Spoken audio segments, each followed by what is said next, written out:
Hi. Hello. I love how I'm like this and you're just like, so true to our personality. I am Becky Zinn. This is the Mommy Hangover Show. This is episode 1. And I'm so excited. This has been kind of a dream in my brain for a really long time. And I could not be happier that my first guest is the amazing Kelly Paull. It's going to be so fun, you guys. So Kelly Paull is from Directly Successful. If you don't know what it is, go check it out. It's amazing. She teaches smart marketing to smart women. Say that 10 times fast. And Kelly's a dear friend. We actually met online in Periscope, of all places. For those of you that don't know what Periscope is, I'm sorry, you missed it. It was amazing while it lasted. And we have met in real life, so neither one of us is weird or creepy. Yeah. But we're You've really been vetted. It's okay. Yeah, we're really great friends. And Kelly has just been kind of like a mommy mentor to me over the past few years, has helped me through some really rough times. And we have great conversations. And so I just wanted to kind of share some of her knowledge with you guys, because one of the goals for Mommy Hangover is to really shed some light on the things that moms aren't talking about or don't want to talk about or scared to talk about, or like, does she have those feelings too type of thing. Because I know that's what is so empowering, is once you hear mom go, yeah, that happened to me too. And you're like, what? I'm not alone. So Kelly, Yes. one of the things that we talk about quite a bit, because this is what will happen. Usually I'll tell Kelly something and she'll be like, it gets harder, Becky.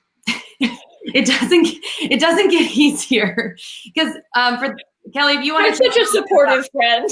Yeah. Why don't you tell a little bit about your mom life, how many kids you have, what does your family look like, so they get Okay. Our family looks like me, my husband, Craig, who's a firefighter.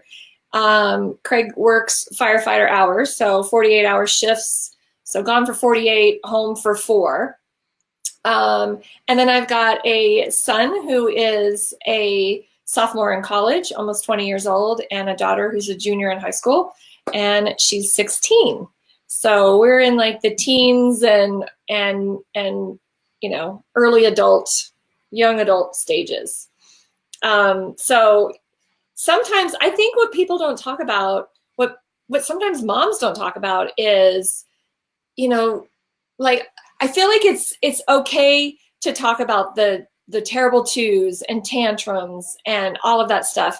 You don't hear a lot of people talking about, you know what, I can't, my child is driving me insane and I don't like her right now. Mm-hmm. And I'm perfectly okay with her being up on her phone right now in her room because I am so annoyed with her. Like, people don't say that. Like, you don't say that you're irritated with your older kids, or you don't say, well, some parents, I'm learning that, you know, when they come, you miss them so much when they go away for college. And then you want nothing more than for them to come back. And then they come back and you want nothing more than them to go back to college, because they leave everything around. They leave their shoes, their coat, their plate, their everything. And you've kind of gotten used to not having to pick up after that one, you know? So I don't know. It's just some of those things that sometimes Becky's talking about something going on with her kids and their various ages. Maybe you should let everyone know about how old your kids are. Yes. Thanks, Kelly. I have, if you don't know, I have 4 kids. I have a teenager who's 15.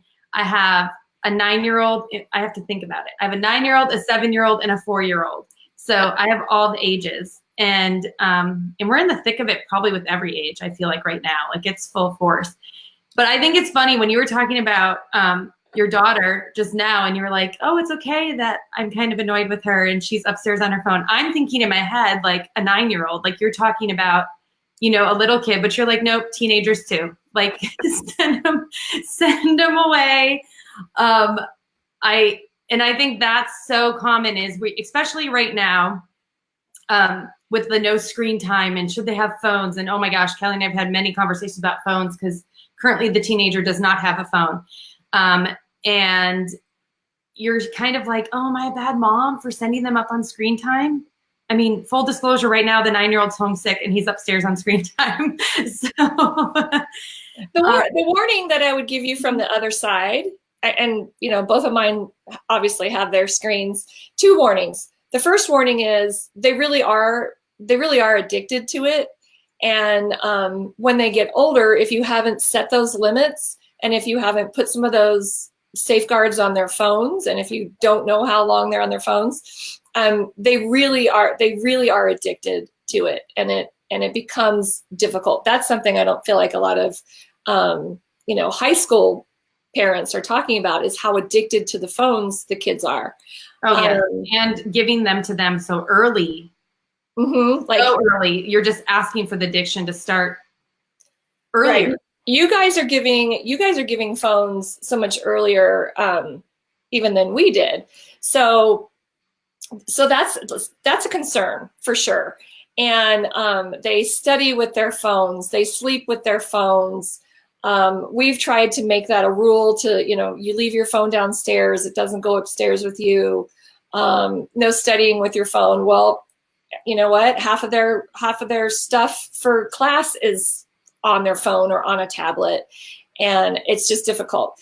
And then we've noticed that, if you're like, we've noticed with our daughter, when she goes off to work for 4 hours and then comes home, she comes home a different person. She's chatting, she's animated, she's like a different person. And my son, who's the college student, is like, it's probably because she hasn't been on her phone for the last 4 hours, right? No, I have the opposite, where my 15-year-old, if he doesn't have his phone, he's so mellow. Like I feel like he's making logical decisions. Like he's thinking through things. You feel like he's there. So there's like a calmness about him with his personality. Yes. And I would agree that I feel like kids now, if you were the parent that was like, well, then fine, we're just not going to have any screens, that's not super realistic, because this is their world. And I feel like they need to learn how to moderate themselves, how to get on and get off of it. Like for my son, I'm like, what do you do when you need to study? Like, are you distracted by that all the time? And he's like, no, I'm learning that I need to, turn it off or put it somewhere else so I can't see it going off nonstop. So it's almost like that is what we need to be teaching them when they're younger, is how to kind of self-regulate a little bit, so that as they get older, they can learn how to put it down. But at every single turn, every app that's coming out is designed to hook them in. It's designed to keep them on there longer. Yeah. Well, and we've talked about too, because you talk about this with Directly Successful in your business when you teach about marketing and stuff, the dopamine dumps and stuff, and being the productivity pieces, like giving yourself a dopamine dump by doing your to-do list or whatever.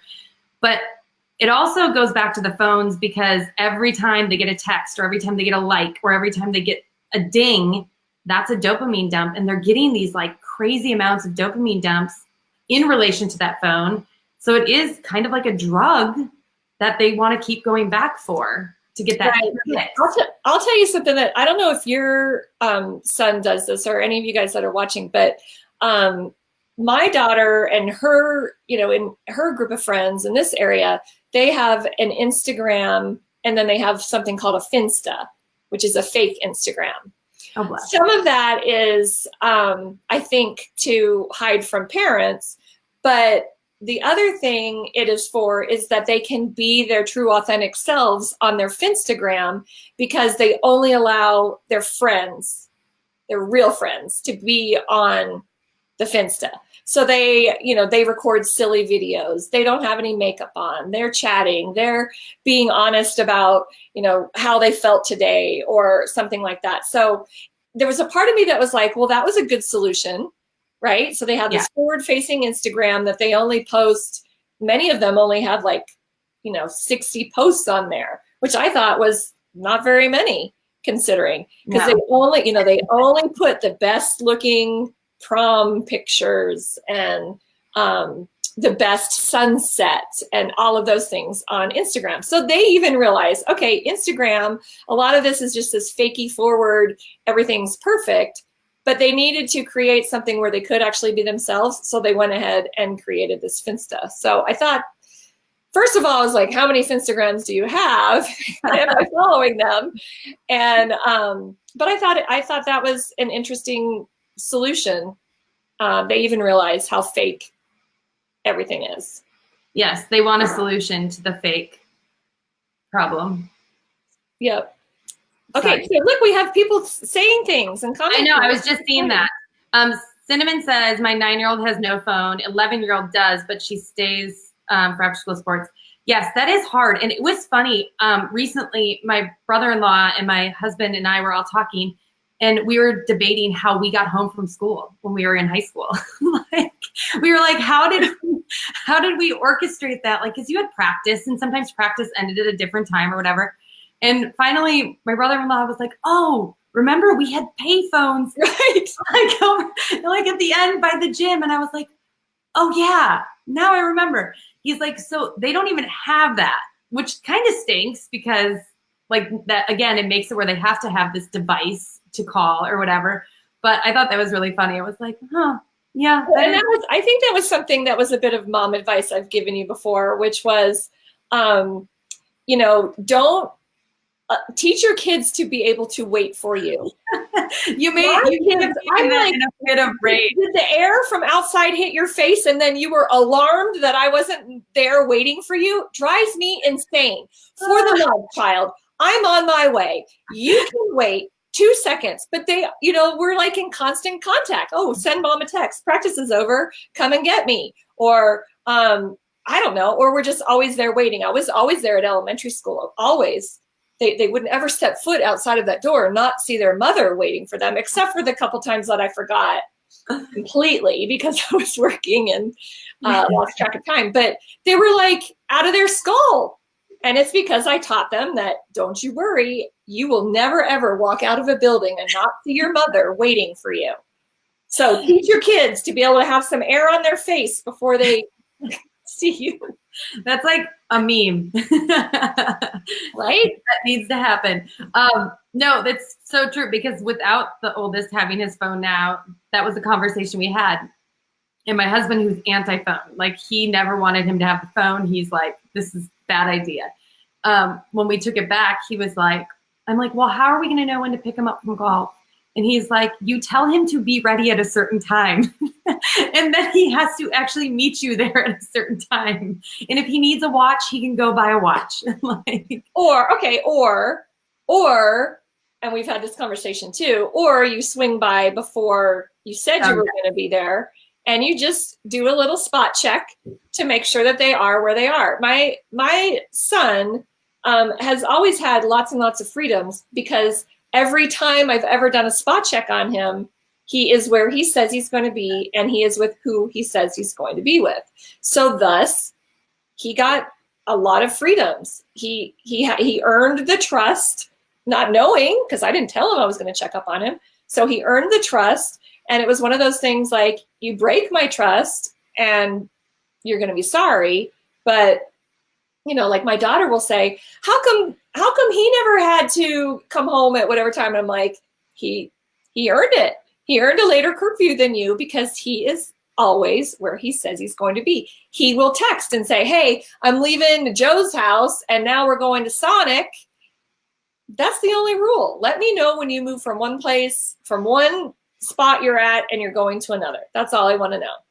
Yeah, that was my life. Like I had no curfew. I had pretty much free reign after 16 because I was deathly afraid that my dad told me, he's like, I catch you once, it's over. Like 9 o'clock curfew. I catch you once, you're not where you're supposed to be. And my parents owned a Maytag store. So I drove this huge Blazer that said Stewart's Maytag all over it. So everybody knew where I was at all times. It kind of looked like a cop car, the colors and everything. So all he had to do was drive by the parking lot of wherever I said I was going to be.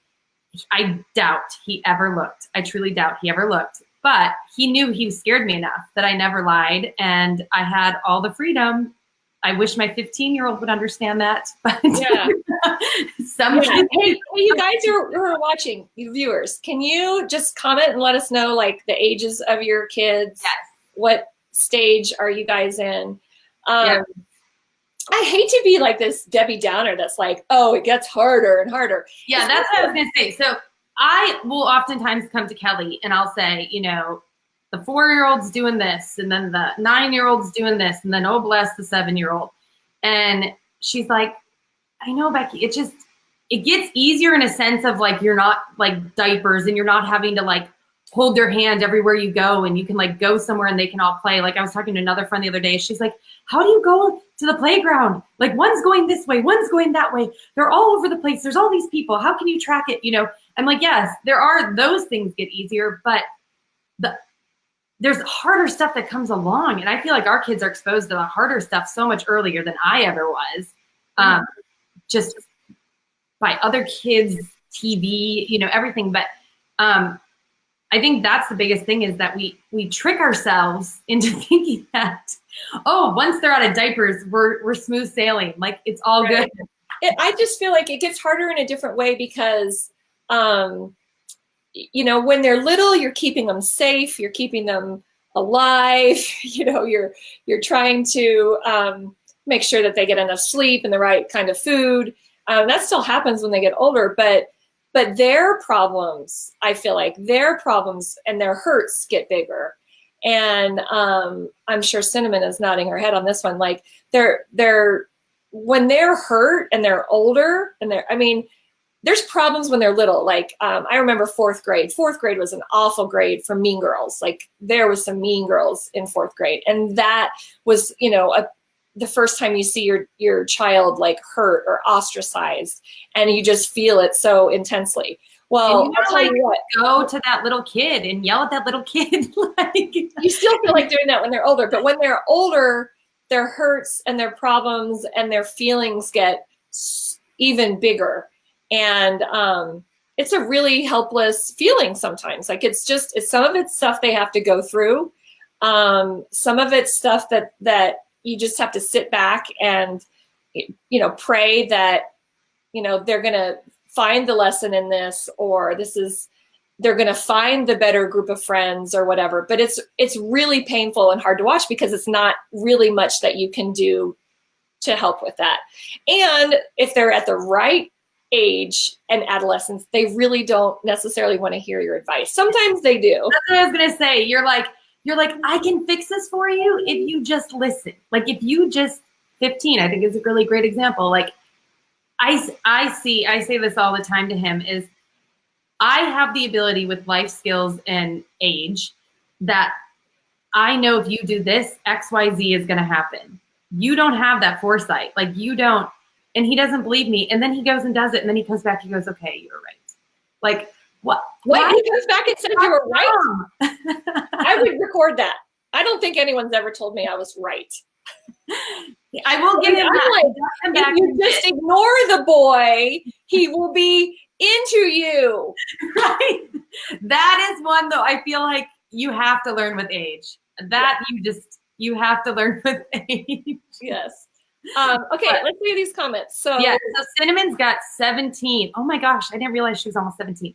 Or 17. 11 and 9. Diana, I know she's got 8 and 5. Sarah Wolf, 12, 7, 5, 2. Oh, Sarah. Let's have a drink for Sarah. Yeah. Sarah. Joe and I. Look at our mugs, guys. Look at I'm hanging with Joe today. I have my little Geek on Fleek. This was a present from Sarah Marie. I love it. So. Yes. Oh, Sarah, though, I'm just feeling your pain already. Okay, wait. Diana teaches. Yes, I went to high school. Actually, I went to middle. I went to elementary, middle, and high school with Diana. And Diana, Diana, you need to drop some advice here.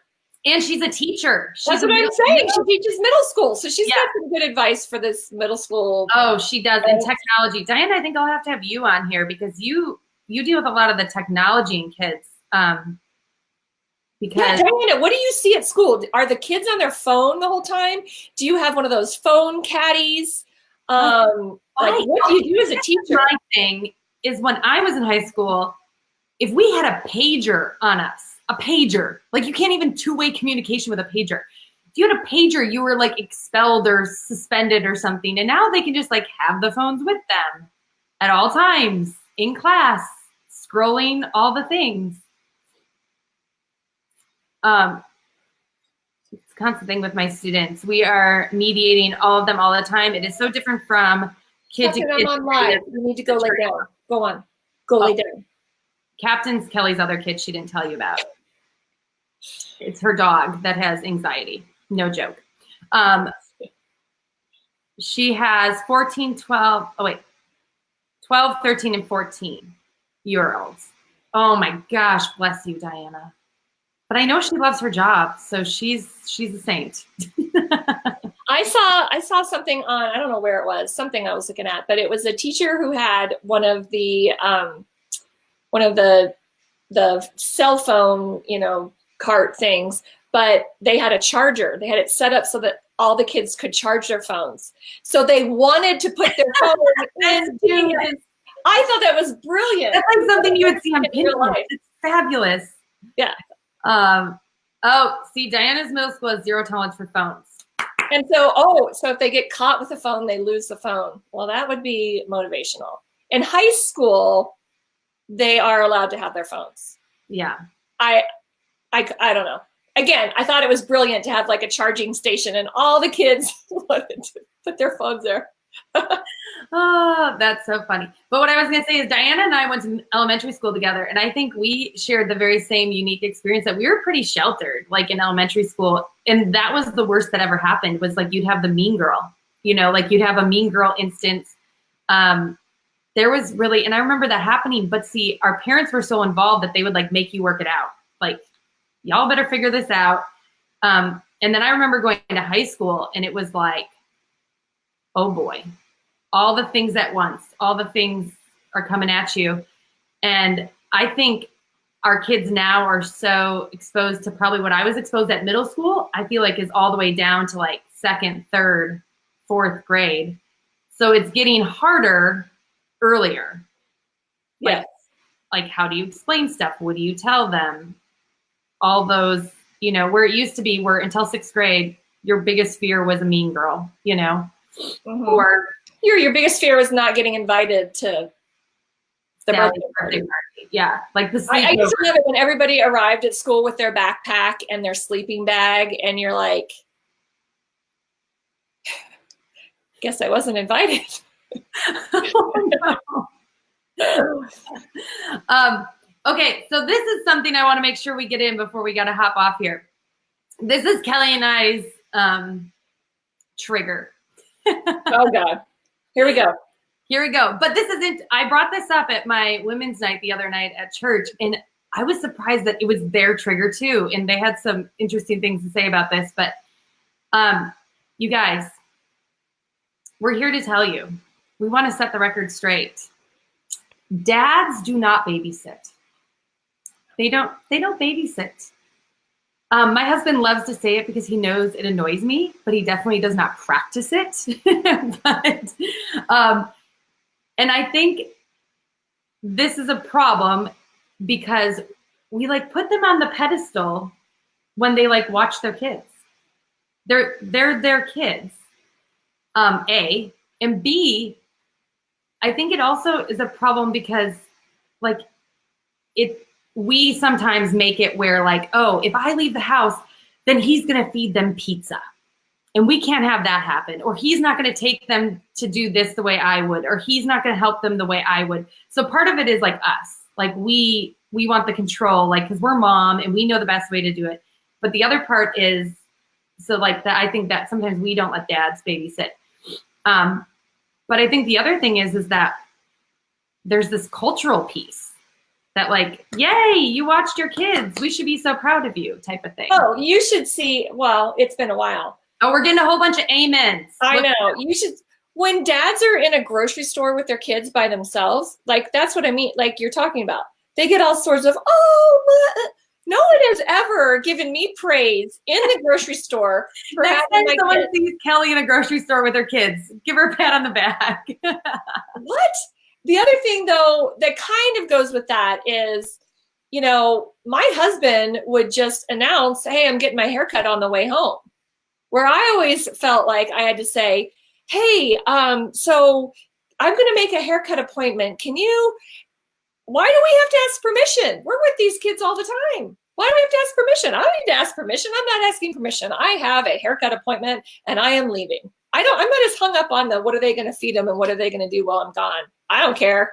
I'm out of here. I got to get this taken care of. If they only, like, Rob came home the other day, and I don't hate fast food, but I definitely hate like Burger King, McDonald's.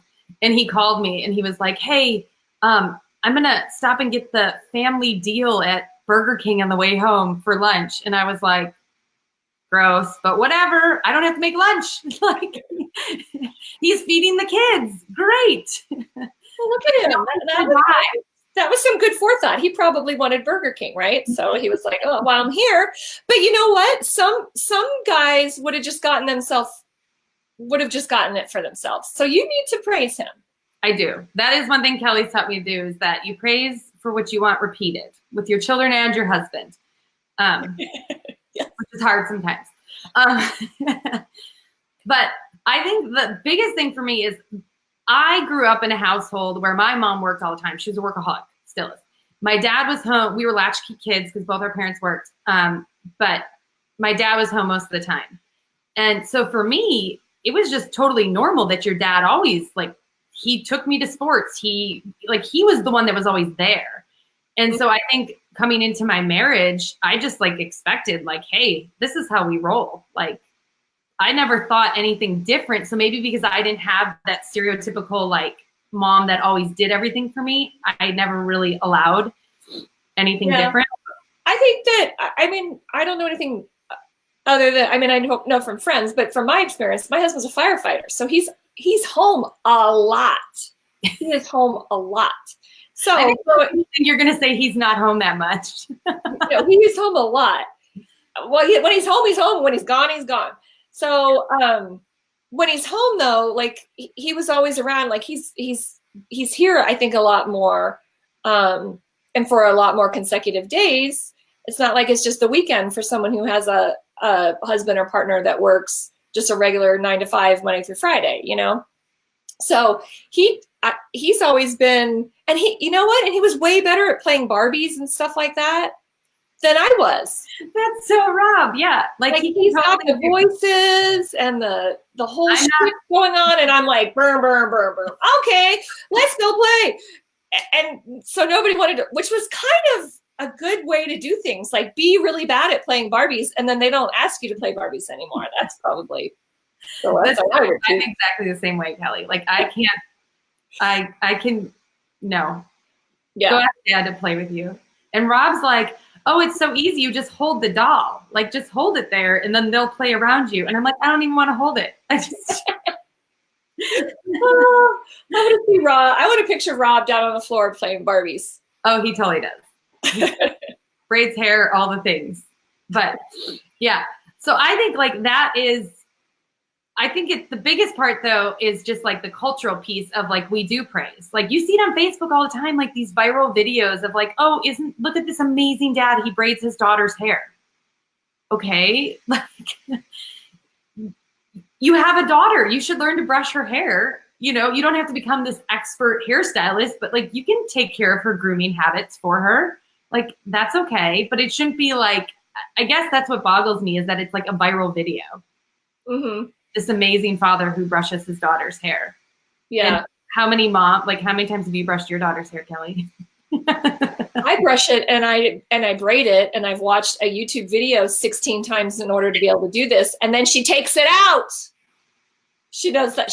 That's my trigger. Mom, will you braid my hair? Can you do the waterfall braid? Oh yes. Let me learn how to do that. And then I'll do it for you. And then we're all ready to head out to school, and she takes it out.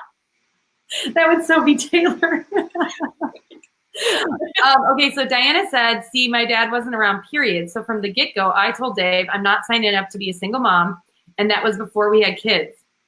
He is an amazing dad, and he even volunteers in the 4K classroom. That is awesome. And see, I like that Diana was like, hey. She preempted that. She preempted that stuff. Yeah. And I like how you learned from it too, Diana. Like we don't always learn from the situation we were in. But that's probably the biggest thing too, is that are we as moms and wives saying to our husbands and the fathers, like, this is how we want it to be. I want to be able to walk out the door because I have a hair appointment. You can go figure it out. Like, you'll live. Yep. I mean, did you leave your husband with the kids when they were babies together, like both babies? Yes. I love your Yeah. And I think that's another thing that moms are just like, I don't know. I think sometimes we just, maybe I'm not as maternal as some other moms. I was like, here you go, and here, I'm out here. no, I always did. And I mean, granted, my husband's really good with, like, he is really good with kids. Like, he's a kid guy. But I needed to leave. I had a pastor once tell us that he actually said it to Rob. I was just in the room. But he said, you know, when my wife gets home, she's been with those kids all day, and I know I'm tired. Like, I know I've had a long day, and some days I have a long day. Can you imagine pastors? I'm sure sometimes have a really long day. He's like, but I know when I walk in that door, wherever she needs to go because she was with my kids all day long. Like, right. Bottom line, I'll make do. And he said, and sometimes she's going to dart out of that door, and you just let her dart. Like, just let her go. Oh, yeah. If you don't allow them that time alone with the kids, they don't ever get to empathize with you about what that feels like. They don't empathize with you about, oh, was that the garage? Is she home? You know, like, they don't get the experience of being excited that you're back because now you're not alone with these kids. Does your husband do this where he thinks it was like so easy and look at all the things I got done because the kids are so much better for them? No. So, like, no. Rob has some special magical. Yeah, my kids are so much better. So he sits back and he's like, look, I cleaned the house and I took care of the kids and I made lunch, and you can't do that. You need to set up a video camera because we need to see. Are the kids just like, Dad, and you just ignore them? I'm cleaning. I do think when Mason was the littlest, like when he was super little, because Mason was clingy, like you had to hold him all the time. And I was not that mom that would just hold a baby. Like, he absolutely had to be. He was obnoxious. It was ridiculous. But I think Rob just let him sit there and cry. I think he was like, I got to clean. You got to figure that out, Mace. Like, because there's no possible way he could get stuff done with that child. I know, you're sitting here thinking he got all this stuff done. He has met every single need of these children while they were gone. They have been intellectually stimulated and played with and fed and taught how to clean a toilet, like that. He's done all the things. My hunch is maybe there's a few of those things that didn't get done. No, but you know this, like, they'll walk past Dad to go to the other room or upstairs to ask Mom a question. Yes. So you also know that, like, when they're home with just Dad, they aren't even asking the things that they would normally ask or trying to do the things they normally would do. Like, it's just a different dynamic. Right. Unless Dad says yes to everything, which my husband did for a while, because when they were little, his inclination was to say no to anything. So I made the mistake of saying, you know, don't let no be the first thing off your lips. Like, if you can say yes, say yes. Well, now that backfired. Don't do that. He says yes to everything, right? So they know if they ask Dad, he's going to say yes.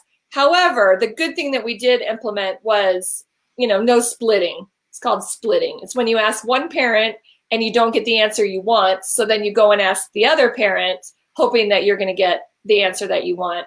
And you're splitting the parents, which causes many an argument. So we set that up early.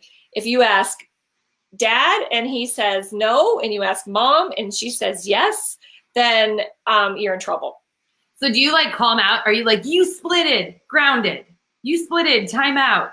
Yeah, when they were little, we did. They honestly really don't do it too much anymore. They might do it when I'm gone. Like, Dad, can we go to Target or like something like that, where they know he's just like, do that when you were gone, and they're all like, oh yeah, oh, they had a shopping spree while I was gone for sure. So see, it doesn't get easier. Yeah, but that wasn't necessarily something I would say no to. That's just something he would for sure say yes to and hop up real quick and take them to go do it probably. But yeah, of course, yes, Mom's gone. Let's go on a shopping spree. Mm-hmm. What can we buy? Jennifer says every single time. So I don't know which one of those, but I feel like Jennifer might be feeling my pain. Our husbands might be similar. And I think that like Rob will get to that point where he's quick to say no. And I feel like sometimes that's more of those career fields that our husbands are in. And for some reason, I see that correlation of like the military, protective services, all that. Like, and I don't know if they are just like, they're just quick to say no. Because Rob will do that. I'm like, why are we saying no to this? Right. Like, he wants to go outside and play with the basketball. It'll be okay. No. Stay here with us. Like, did you hear his question? Right. I do think that's part of it. Like the no is on the tip of their lips and they don't even really hear what they're asking. Yeah. So, yeah. But then they haven't figured out yet. Well, Rob has now, but like if he's outside playing on with the basketball, like he's not in here under our feet, driving us nuts. Like, let him go. Right. Right. Okay. Let me see if we missed any more comments. Yay. But I think that's about it, guys. Thanks for hanging with us today. Kelly, thank you so much for coming on and sharing your wisdom. Thanks for having me. You know, I like to share my parenting wisdom. I do. I tell her to give advice to other people. I want her to write a book. I do. Because I think there's so much to be said for like having someone that's been through it to tell you to chill. Like, I do think that everybody needs to find a friend, someone they trust, someone that, you know, you can respect in their parenting, who's several steps ahead of you. I think that's always good to have. I have someone like that in my life, and it's nice to just kind of watch what's coming. Yeah. And there's like, my favorite thing to do with Kelly is, okay, is this a teenager thing or is this his thing? Like, you sometimes have to know, because especially with your first child, you're like, do I need to be worried? And she's like, Becky, every teenager does this. What's even better, you just go with your friends that are all the same age. You're all just freaking each other out. So you need somebody who's a little further ahead that can just say, nope, they all do that. Nope, It's okay to flip them off behind their back when they walk away. Not saying I do that. It's okay to not like them at some times. Totally. You know, they make it very hard to like them. I mean, we all love them unconditionally, but man, some days you're just like, oh.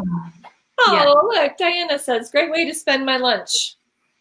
Yeah. Go wrangle those teens, Diana. Yeah. No, I feel like she's a superhero. I feel like all middle school teachers and high school teachers, period, are superheroes. But man, middle school and high school right now, holy buckets.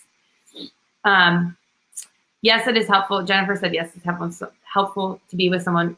Oh my Atlanta, to talk with someone before that has been through before you. I'm not going to try to talk anymore. Apparently, I can't read. Apparently, you're done because it's been more than an hour. Oh, Dana says that she's the quick one to say no. So sometimes just stop and think. Yes, it has been more than an hour. So, all right. Thanks, guys, for jumping on. This was so great to chat with you guys. Thanks for interacting. That was cool. Sometimes having a conversation back and forth is fun, but I'm sure Becky totally appreciates your comments and engaging. That made this really a lot. And if you think that there's any mamas out there that could have heard our lovely chit chat today, please feel free to share this and let them know to check it out. And next week will be episode 2. It will be on Tuesday. I was going to do these on Mondays, but we're going to do Tuesdays because you know what? I have way too much of a mommy hangover on Mondays to do these. So, there you go. All right. Have a good day, guys. Bye. Bye.